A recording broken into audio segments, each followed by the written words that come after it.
noches, muchas gracias, Laura.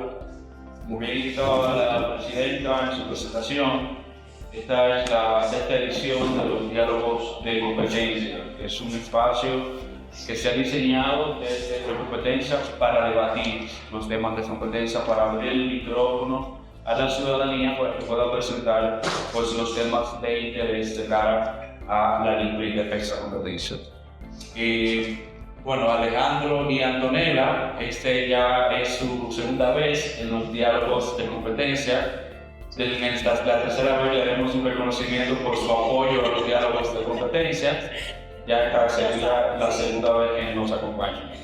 El tema que nos acompaña el día de hoy es reglas claras para competir, diálogos sobre la reforma de la ley de competencia en la República Dominicana.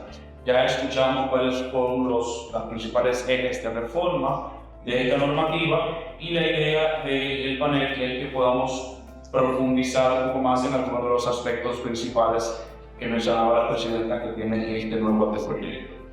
La metodología que utilizaremos en el panel es que los panelistas tendrán unas intervenciones de unos 10 minutos aproximadamente, pudiendo hacer desde sus asientos o desde el podio como puedan sentirse cómodos.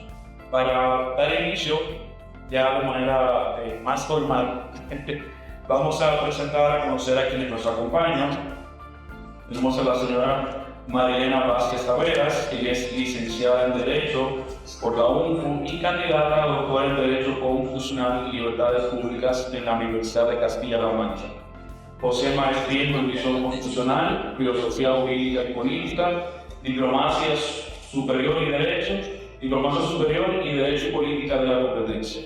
Tiene experiencia en investigación, docencia y asesoría legal en Derecho Constitucional, Derechos Fundamentales y Competencia, así como en análisis de políticas públicas y proyectos regulatorios a nivel nacional e internacional. De igual manera nos acompaña Alejandro Ibarra, que es miembro asociado del Centro de Derecho de Competencia de la Universidad de George Washington en Washington, Estados Unidos, dirigido por William Cobasi y socio de la firma Ibarra Ramón en Bogotá, Colombia. Alejandro ha trabajado en el gobierno colombiano como asesor del superintendente de adjunto de energía y gas de la Superintendencia de Servidores Públicos. En caso de Antonella, que nos acompaña desde Paraguay, Antonella es abogada y se desempeña actualmente como secretaria general a cargo del Capítulo Nacional de la Cámara de Comercio Internacional de Paraguay y como consultora legal para varios organismos internacionales y bancos multilaterales de desarrollo. Y por último, grandes colaboradores de Pro Competencia. Y lo más importante. Con esto damos inicio a las intervenciones de este panel, que tendremos como primera panelista a la presidenta Marielena Vázquez Taveras, quien nos va a presentar, a conversar un poco sobre la nueva arquitectura institucional de la Autoridad de Competencia. Vemos que cambia el nombre de la autoridad, quisiéramos comprender por qué es necesario este cambio de nombre y también cómo se fortalece la independencia y autonomía de la autoridad, del gobierno de la autoridad para cumplir su función. Bueno, muchas gracias. De hecho, en mis palabras iniciales, entrar inmediatamente en materia, pues brevemente me referí precisamente a ese cambio de nombre que no surge de la nada, sino que surge de un estudio que realizamos al conocimiento y a la opinión de la ciudadanía sobre Procompetencia, que tanto conocía Procompetencia, y precisamente a partir de ese estudio es que nace la necesidad fue una de las principales recomendaciones de cambiar el nombre a la autoridad para que fuese más afín con lo que es la misión institucional, para que inmediatamente se diga el nombre, pues la ciudadanía comprenda los actores del sistema, los abogados, economistas, jueces y todos los actores del sistema, los empresarios, pues conozcan qué hacen la institución y sobre todo cómo la institución, la misión que realiza, pues tiene una incidencia en cada uno de estos actores. Y es precisamente por eso que cuando estuvimos trabajando en este proyecto, pues identificamos que era necesario asumir esa sugerencia y que vaya más de la mano con la misión institucional. Por eso el nombre que se establece es ANACE, Autoridad Nacional de Antimonopolio y de Competencia Económica, ANACE.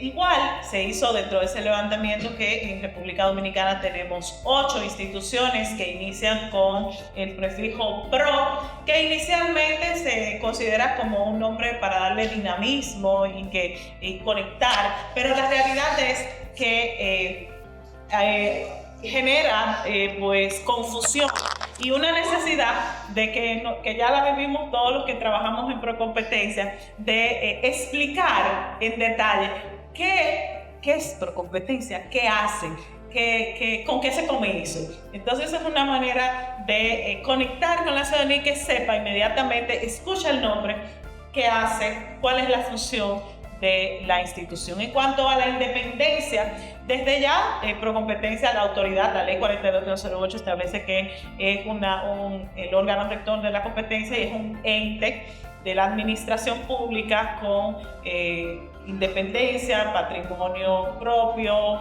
y también pues autonomía administrativa y funcional. No obstante, en el proyecto esto se refuerza estableciendo una disposición muy clara con relación en el artículo 111 del anteproyecto de ley, con una disposición que establece la obligatoriedad por parte del Estado dominicano, el gobierno dominicano, de proveer los recursos requeridos para la institución poder cumplir con su misión. Todos sabemos que el factor financiero es un factor determinante para la independencia.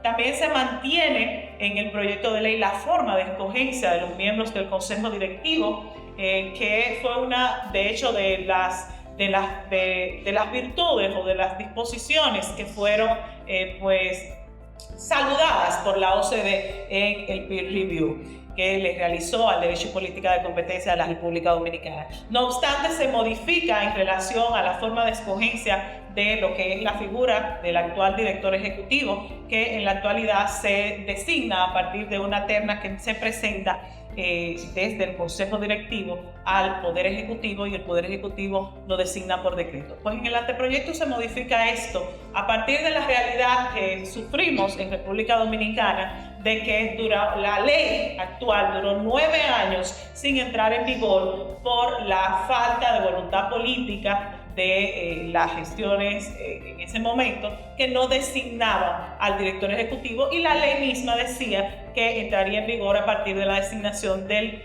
Consejo Directivo y del director ejecutivo. En la ley del 2008, en 2011 designaron al primer Consejo Directivo y no fue sino hasta el 2017 cuando nombraron al primer director ejecutivo. Entonces, para salvar esa situación y que la institución no vuelva a verse en una inercia, en una situación de esa naturaleza, pues se modificó la forma de designación, y a partir de la nueva ley, el director de investigaciones de prácticas anticompetitivas lo designaría el Consejo Directivo con una mayoría de 3 de 5, un voto de 3 de 5, y con una permanencia de 3 años en la posición, revisable, que puede ser reelecto, pero a partir de una evaluación objetiva realizada por el propio Consejo, dándole así hasta cierto punto permanencia en el cargo por un tiempo que permite desplegar labores investigativas, pero también sometido a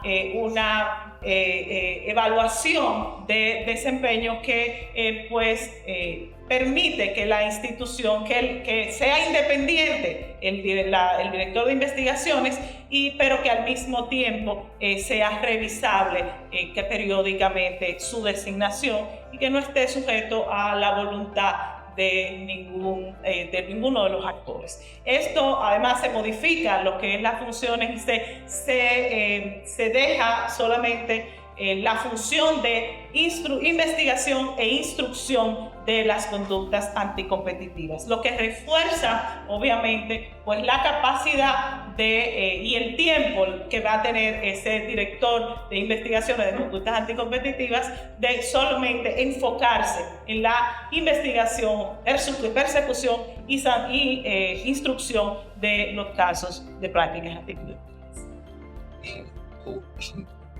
Muy bien.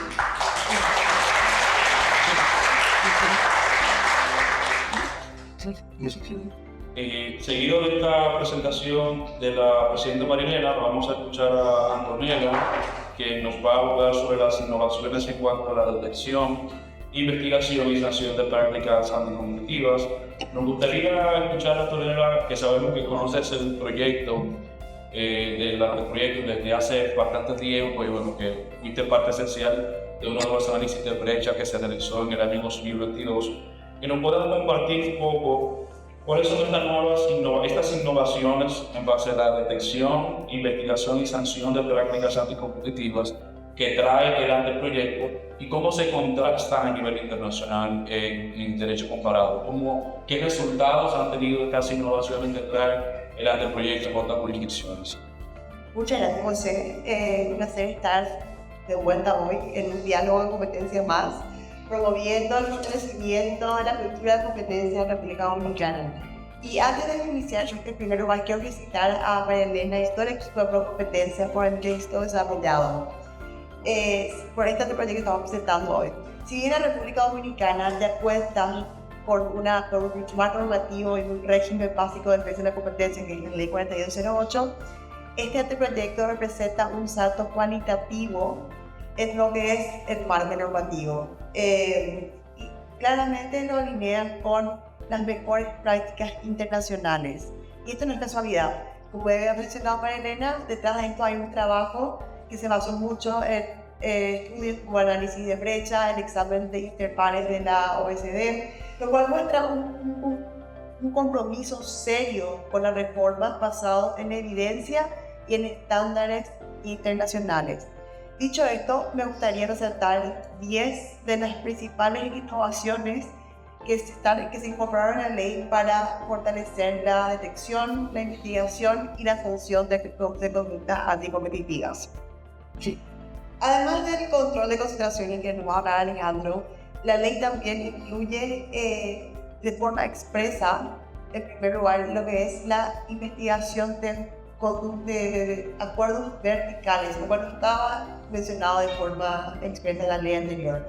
La ley menciona que también pueden ser investigados aquellos acuerdos entre agentes económicos que no sean competidores, e incluso vamos a mencionar que estos agentes económicos, en caso de competidores, pueden ser competidores potenciales o actuales. O sea, ven que el alcance es mucho mayor a lo que es el artículo que trata conductas similares en la ley 4208.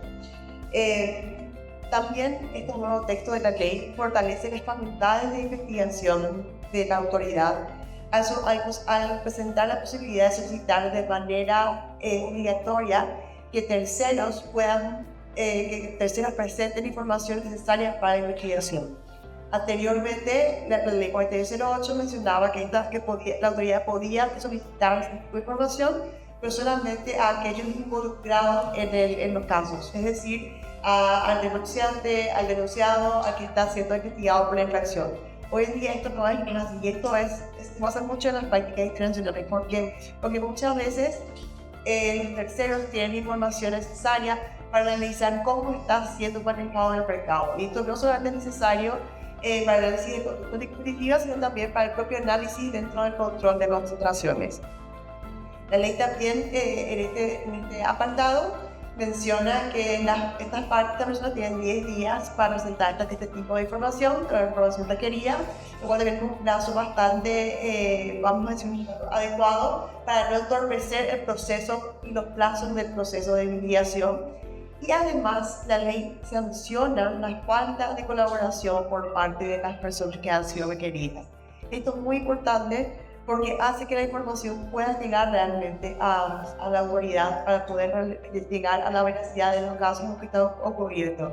Anteriormente, la ley no sancionaba la falta de colaboración, sí sancionaba cuando se otorgaba información falsa, pero hoy en día vemos que esto de manera obligatoria sí debe ser, sí está sancionado, también está sancionado en otras jurisdicciones, la falta de colaboración, y también está sancionado inclusive la jurisdicción de la videoeco. El nuevo texto de la ley también posibilita la facultad de realizar inspecciones sorpresas o long range.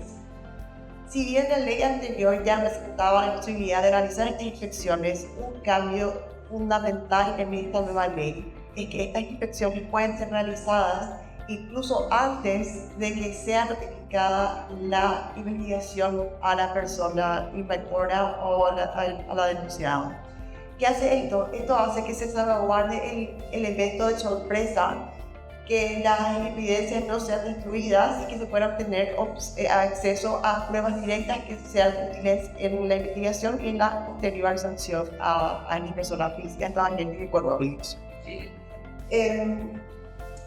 También es importante mencionar que la ley también sanciona a aquellos agentes económicos que entorpezcan estas inspecciones. En caso que estos agentes económicos prohíban la entrada o hagan o dificulten el acceso, la ley también sanciona a estas personas por obstrucción en la investigación. Lo cual también es importante para que una herramienta adicional para que la autoridad pueda llegar a obtener la información necesaria para la investigación. Una de las introducciones y incorporaciones más innovadoras en esta ley, y que se encuentra en la mayoría ya hoy en día de los poderes de derecho a competencia, es la incorporación de un programa de clemencia.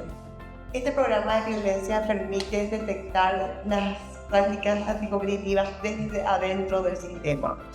Generalmente es muy difícil detectar carteles de oficio si no tenés una información, si no tiene una información certera. ¿Qué hace esto? Hace que los propios agentes económicos, en caso de que vean que se puede demorar tal cartel o que quieren salir de esto, tengan la posibilidad de ir al frente, ir a la autoridad y decir, bueno, ciertamente nosotros estamos cometiendo esto, vamos a dar la información necesaria, hay criterios que la ley establece para que el programa de funcione y sea aprobado, y hace que puedan salir adelante y que se inicie la investigación. Y lo que hace el programa de clemencia es que a estos agentes económicos que se presentan, los eximen del pago de la multa, del pago total de la multa. El programa de clemencia también exime o permite que a agentes económicos adicionales que faciliten elementos que tengan un valor añadido, también se les reduzca el monto de la multa. Para el primero que viene entre 60 y 40%, al segundo el 30 y el 20% y al adicional un 10%. Esto también facilita que se pueda tener información adicional sobre actores adicionales o inclusive sobre otras infracciones que no están relacionadas, que no son directamente el objeto de la investigación, pero que pueden surgir a raíz de este programa de clemencia. Asimismo, para asegurar la veracidad de la información, la ley de vuelta sanciona por obstrucción si esta información o si la información otorgada dentro del programa de clemencia es falsa. La ley también permite la posibilidad de realizar entrevistas a personas que puedan estar en posesión de información y que este sea un material probatorio para la investigación. Esto permite complementar las herramientas que ya había mencionado. La ley también introduce un acuerdo de terminación convencional por cese de práctica que puede utilizarse de carácter excepcional y que también es una herramienta que facilita la investigación en términos de economía procesal. El texto de la ley también otorga mayor claridad en cuanto a los procesos, a los plazos, al manejo de información confidencial, que es una preocupación que suelen tener también el denunciado, el denunciante, las partes involucradas, así como también promueve la aplicación de programas de cumplimiento. Y estos programas de cumplimiento, incluso en el caso de que haya un conflicto o una infracción, pueden servir también como atenuantes para al momento de la imposición de las multas. La nueva ley también, como ya mencionó María Elena, incluye un elemento que a mi parecer es uno de los elementos fundamentales para la persecución y para la disuasión. que es que eleva el rango o eleva las multas a ser impuestas. Cambia el esquema, modifica de un esquema basado en salarios mínimos a un esquema basado en un porcentaje de los ingresos brutos del ejercicio fiscal anterior. La ley divide las infracciones en infracciones muy graves, graves y leves. Y permite que cada una de estas tenga un porcentaje especial a ser asignado, 10% para las muy graves, 5% para las graves y 1% para el resto. Esto hace que la sanción no sea solamente un castigo por la infracción. La sanción ciertamente es un castigo, pero no solamente esto. Hace que la sanción sea un elemento disuasorio frente a futuras infracciones. Hoy en día, con estos nuevos montos, la multa deja de ser simplemente el costo de hacer negocios, como podrían haber visto en años anteriores por la ley anterior, que muchas veces, inclusive en otras jurisdicciones donde las multas no son muy elevadas, de repente para el agente económico infractor pagar la multa es mucho, pagar la multa es simplemente el costo de hacer negocios. ¿Por qué? Porque lo que habían ganado por la infracción es mucho mayor a la multa a ser impuesta. La ley también permite, esta es una tercera novedad, que es imponer ciertas multas a personas físicas, lo cual no estaba incluido en la ley anterior. Y finalmente eleva el plazo de la prescripción a 10 años. Esto es fundamental considerando que muchas veces los carteles no son descubiertos sino hasta años incluso de que hayan cesado la operación de los mismos, porque ahí es donde se ve el efecto en el mercado. Entonces, que la autoridad de competencia tenga un plazo mayor para iniciar estas investigaciones apoya también como una herramienta fundamental para la investigación y para la sanción de los agentes económicos infractores. En definitiva, para ya cerrar, estamos ante una reforma que no solo moderniza el marco normativo de competencia de la República Dominicana, sino también fortalece de manera integral la capacidad que tiene la autoridad para detectar, investigar y sancionar las conductas anticompetitivas. No solamente es necesario tener más herramientas, es necesario tener mejores herramientas. Y esto es lo que vemos hoy con este proyecto, que se encuentra alineado con las mejores prácticas internacionales y con la realidad del mercado dominicano. Gracias.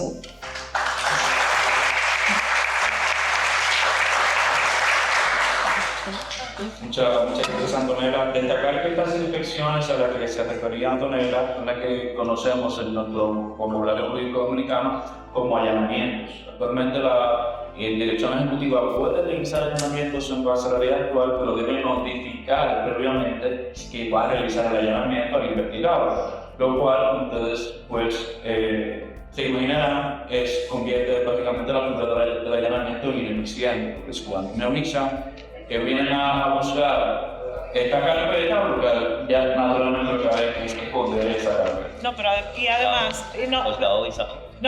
además, actualmente, en la ley actual, el director ejecutivo tiene que pedir autorización al consejo directivo. Y el consejo directivo debe autorizarlo y hacer la solicitud al juez para poder realizarlo. Y eso también, de algún modo, permea al consejo directivo durante una fase en la cual ni siquiera hay suficientes indicios. Y esto también se constituye en una herramienta para garantizar la neutralidad, la objetividad del consejo directivo y que no y al mismo tiempo el debido proceso y la tutela judicial efectiva. En otras jurisdicciones incluso la autoridad puede hacerle el requerimiento judicial previo a la ejecución, simplemente para que el juez valide que no hubo violación al debido proceso, etc. Alejandro, vamos a... No te levantas solo de uno, ¿verdad? De la mesa, no, de la mesa. No, es este. Ya.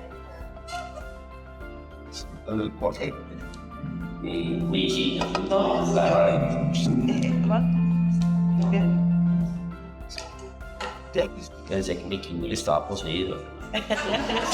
Ahora está apagado. Ahora está apagado. Bueno. Sí, está sentido. Está Ok, sentido. ahora sí. Bien, Alejandro, Sí, no, yo soy chiquito, pero te hemos dejado el control previo de fusión y adquisición, las concentraciones económicas, que es una figura nueva que se enmarca en este proyecto de ley y que probablemente te surjan muchas preguntas sobre esta nueva figura. Pero antes, Alejandro, de que puedas abordar sobre qué nos trae el anteproyecto de ley, también quisiera escuchar por qué es importante para la República Dominicana contar con un régimen de control de concentraciones económicas. ¿Por qué es importante para la República Dominicana como país, con una economía cada vez más grande, competitiva a nivel regional? ¿Cómo nos aporta tener un control de fusión y adquisiciones ahora mismo y la experiencia comparada sobre el control de concentraciones? bueno, pues primero te como muchas gracias por tu competencia, como siempre por estar aquí. Segundo año, si vengo al tercero, y ustedes me dicen, feliz de venir aquí a la capital siempre. A ver, es muy interesante que este es un capítulo completamente nuevo de la ley. Y antes de entrar a hablar de qué trae la ley, porque lo que veo y por lo que entiendo, aquí tenemos estudiantes tanto de Derecho como de Economía. Y antes que cualquier cosa, quisiera que ustedes entendieran qué es una concentración, para ahí sí entender cuál es la importancia de esto. Probablemente el área de concentraciones económicas es el área en que más se cruza probablemente el derecho y la economía. Y a veces donde los economistas terminan incluso mandando la parada. Pasa mucho en el derecho a la competencia, pero sobre todo en materia de concentraciones empresariales, porque cuando la primera vez que entra el concepto de concentración en una jurisdicción, la gente tiende a asociarlo a una fusión, a una adquisición. Y la fusión o la adquisición es un concepto más jurídico en el que una sociedad compra otra. Cuando hablamos de concentraciones, estamos hablando de un concepto sustancialmente económico, en el que donde hay dos agentes de mercado, y vuelvo a recalcar, agentes de mercado, grupo, persona, se realiza una maniobra, no es una compra, una fusión, es una maniobra, cualquiera de ellas sea, para adquirir o obtener control de otro agente de mercado. En últimas, donde antes habían dos o más, ahora hay uno o se reduce la estructura. Eso quiere decir que eso se puede dar sí a través de una fusión desde el punto de vista jurídico, pero se puede dar también a través de la compra de un activo, o se puede dar incluso a través de adquirir materialmente control sobre una empresa. Son los casos menores, pero puede pasar.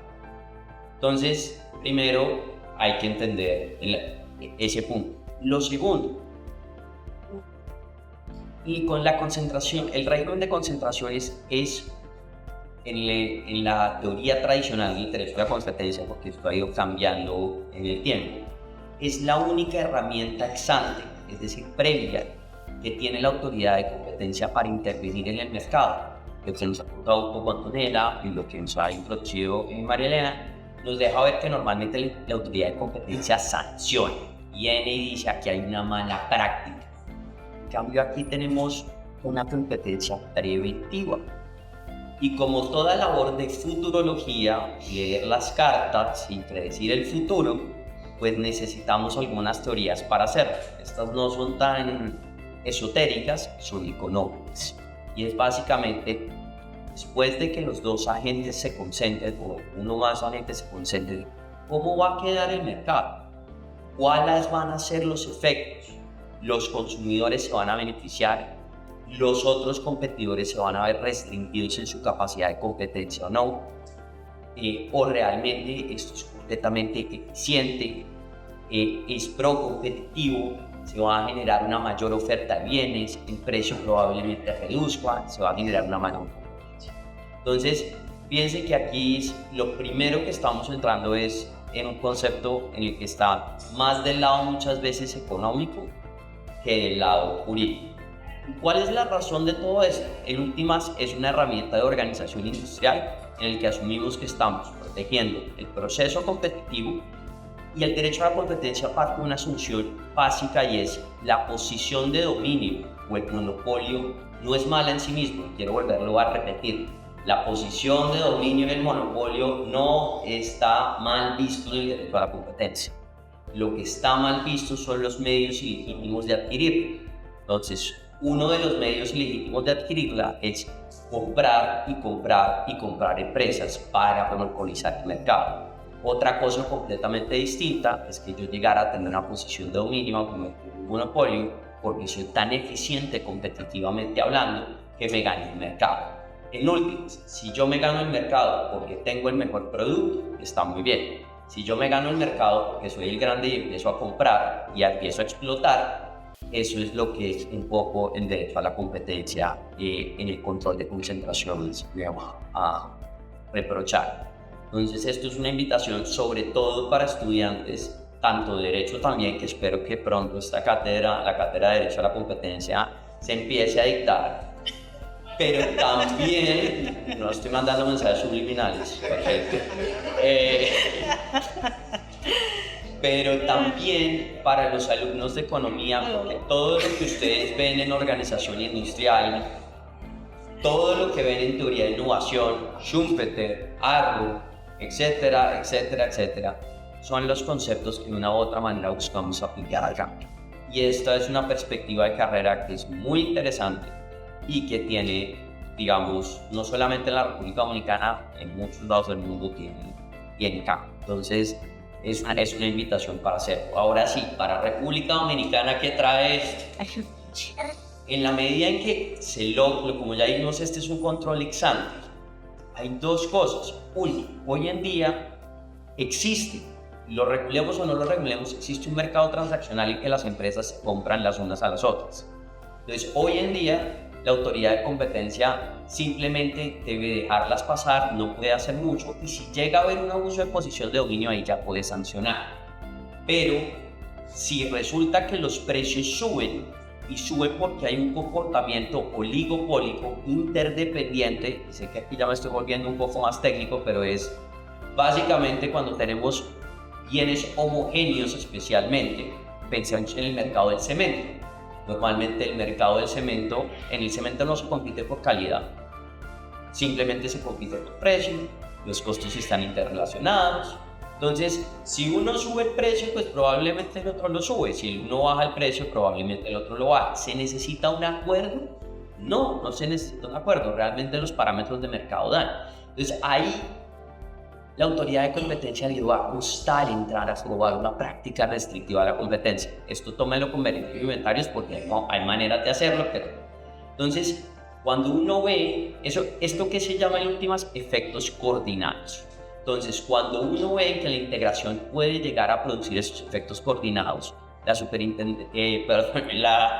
autoridad de competencia puede entrar a frenar esa integración o puede incluso ordenar que la integración se realice de otra manera, es decir, condicionamientos, ordenar que se vendan partes de la empresa o imponer obligaciones para garantizar que esos efectos que está previendo que se pueden pasar en el futuro no se vuelvan realmente no ocurren.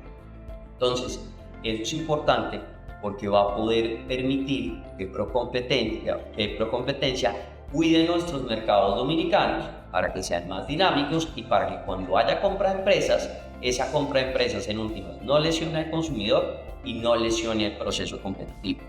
Hay otra ventaja. El control de concentraciones ocurre o está contemplado en la mayoría de autoridades o en la mayoría de regímenes de competencia del mundo. Hay alrededor de 150 regímenes de competencia más o menos y en la mayoría de ellos hay control de concentraciones empresariales. Entonces, ¿eso qué quiere decir? Que hoy en día en una economía globalizada, cada autoridad de competencia analiza su partecita del mercado y si Procompetencia no puede hacerlo, pues está expuesta a que los efectos de las transacciones internacionales le peguen al mercado dominicano y no poder de una u otra manera contrarrestarlos. De nuevo, solamente podría contrarrestarlos cuando hay una práctica restrictiva de la competencia, pero eso ya tiene otra razón de ser.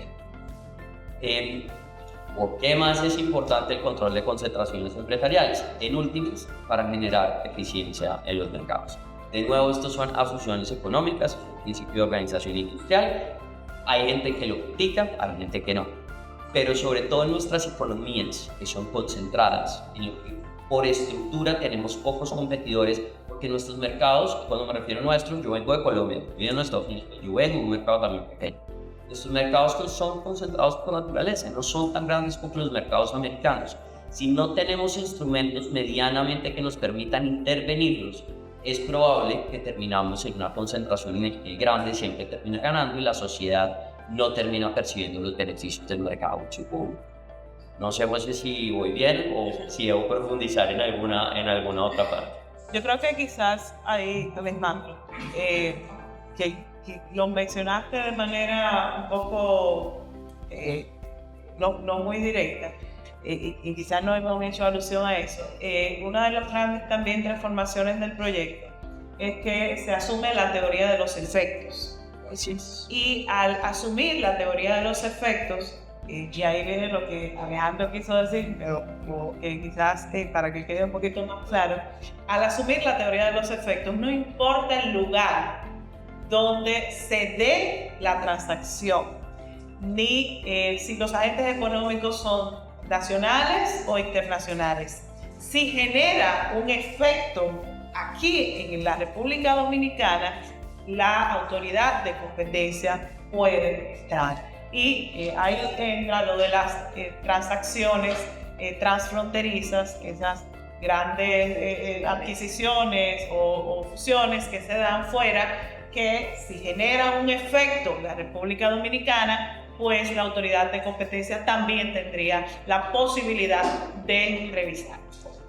Vemos que, yéndonos un poco más a la técnica de la ley, y esto también es importante, la autoridad de competencia no busca establecer una barrera para las transacciones.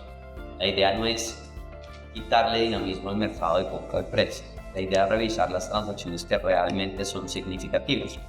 Por eso no toda transacción que pasa va a pasar por la autoridad de competencia. Hay unos umbrales, que es 200 millones de pesos dominicanos. Entonces, si una transacción excede los 200 millones de pesos dominicanos, y aquí no me refiero al valor de la transacción, que me estoy refiriendo a los ingresos operacionales que esas empresas percibieron en la República Dominicana, en ese caso tendrá que pasar por la revisión de procompetencia. Solamente, y esto es así en todas las jurisdicciones, todos tienen sus umbrales, y para que les quede en la cabeza, de las transacciones revisadas normalmente se objetan, es decir, se prohíben un 0,1% de las transacciones. Y aquí nos vamos a centrar realmente en la cereza del bizcocho, como le dicen aquí en ¿Por qué? Porque esas son las que generan el efecto. Entonces, digamos, también quiero darles la tranquilidad de una u otra manera que esto no es una barrera o no es una burocracia más. La idea de esto es realmente cuidar nuestros mercados. Entonces, ya yendo a la técnica otra vez, ¿qué puede hacer la autoridad? Puede aprobarla, no tiene un saco que la autoridad esté perfecta. Puede objetarla, que como le dijimos, prohibirla, o puede imponer condicionamientos, y puede condicionarla de dos maneras. Se llaman condicionamientos estructurales, es decir, se separan las empresas, o son condicionamientos que implican que la estructura del mercado se modifica, o condicionamientos de comportamiento, que en últimas es imponer obligaciones. Entonces, les voy a dar un ejemplo. Si hay una persona que suministre sal, solamente hay un productor de sal en el país, y resulta que hay varios distribuidores, es posible que se le imponga, o sea, cuando hay una compra al monopolio, a un solo distribuidor de sal, es posible que se le imponga una obligación al productor de sal de suministrar sal en condiciones competitivas a todos los distribuidores. ¿Por qué? Porque no hay nadie más que venda sal en el mercado dominicano, y esa persona adquirió el monopolio a través de una compra, no a través de la competencia. Entonces es como para darles un ejemplo de lo que puede pasar. Podemos entrar tan técnicamente como quieran en la ley, pero digamos lo que yo quería de una u otra manera es un poco extenderles el qué es una concentración, por qué es importante y cómo aquí realmente empezamos a movernos en un terreno económico jurídico que es muy relevante para el país y cómo nos impacta a nosotros en el día a día, pues en quienes nos suministran a nosotros servicios, el precio que pagamos y la calidad de los servicios que recibimos y de los bienes.